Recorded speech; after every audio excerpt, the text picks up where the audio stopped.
Hi, so if you tuned into last week, this was my client's before. She came in with some previous color history, but she wanted something that was going to just grow out a lot softer than what she currently has. She felt like she was getting a little bit more gray around her hairline. So we did a very soft dimensional gray blending placement, and then she waited about like 7 months before coming in.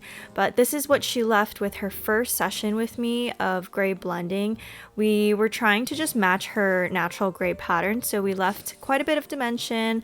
I did a combo of highlights with some tip outs, and we did leave her natural gray in between these highlights to give a very soft grow out, and she absolutely loved it. She said her hair felt great after this appointment. Of course, after bleaching, it is crucial to take care of your hair. It will feel drier, and I always tell all of my clients it takes about 2 months for it to kind of bounce back. So I would definitely just make sure that your hair stays hydrated in during that time, and just keep it nice and healthy, and it does kind of go back to normal to your regular routine. But so this is how that 7 month fade out is, and it looks very soft. I would say that the ends are starting to look a little bit darker. So in this appointment, we wanted to have the effect to where when the roots grow in, they look darker and the ends look lighter. So in this appointment, we are going to be picking out some more of those dark pieces.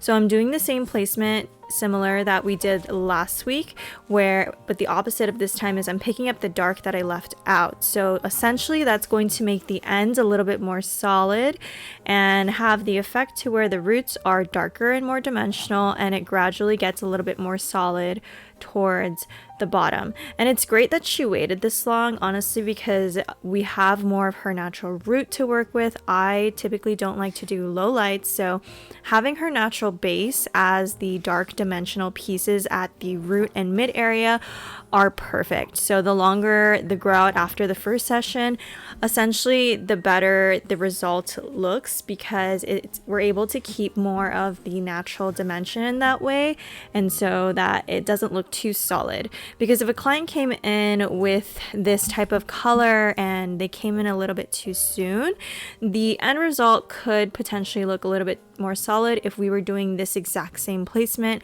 where I'm picking out the dark that I left out last time. And then usually after, I would say, the second appointment with most of my clients that we do this type of technique on them, they can really go maybe just seeing me once or twice a year. And for this too, I am doing a very soft money piece for her. I want this to grow in very natural and last her as long as possible. So around the front here in the money piece, I am doing more of a weave pattern, but when I get towards the mohawk to connect everything else, I'm gonna continue going back to my slices.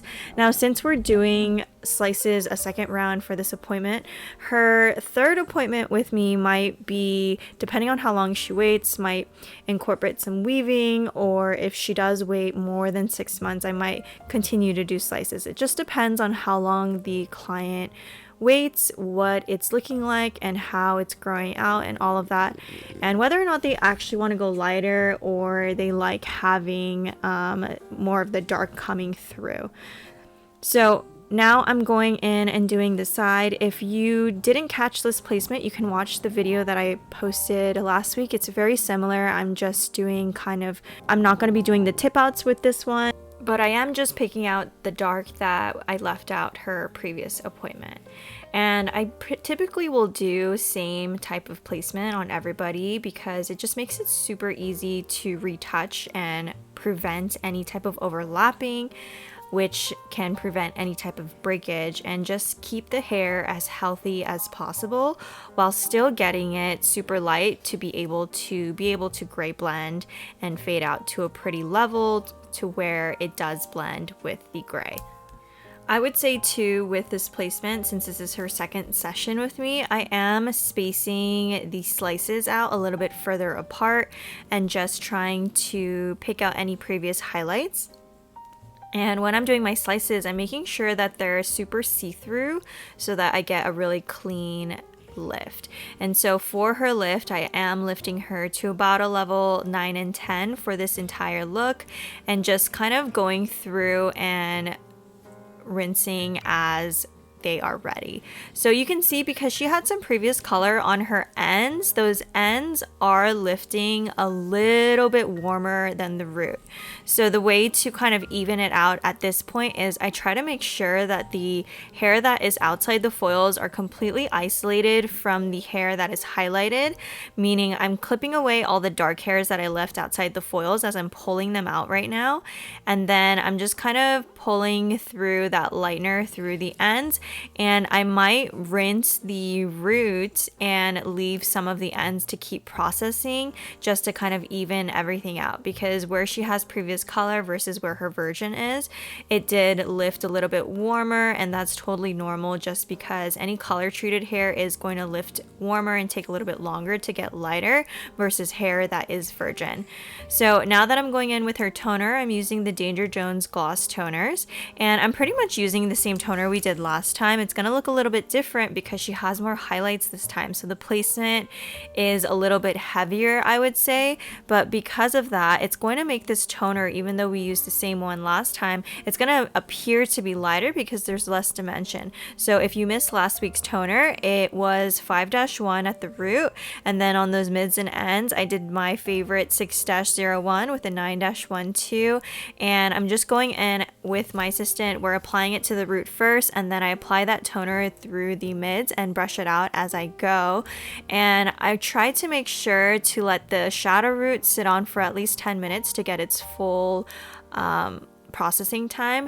And then sometimes on the mids and ends, I'll just kind of watch it depending on what it's looking like. Sometimes I wash it off early, sometimes I let it sit for the full 10.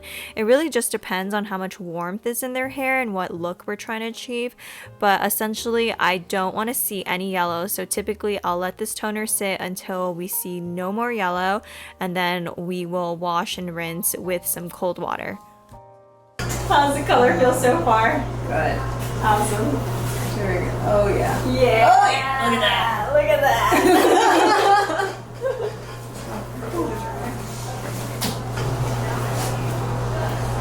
Oh, thank you. Gorgeous. So much better. Oh my goodness.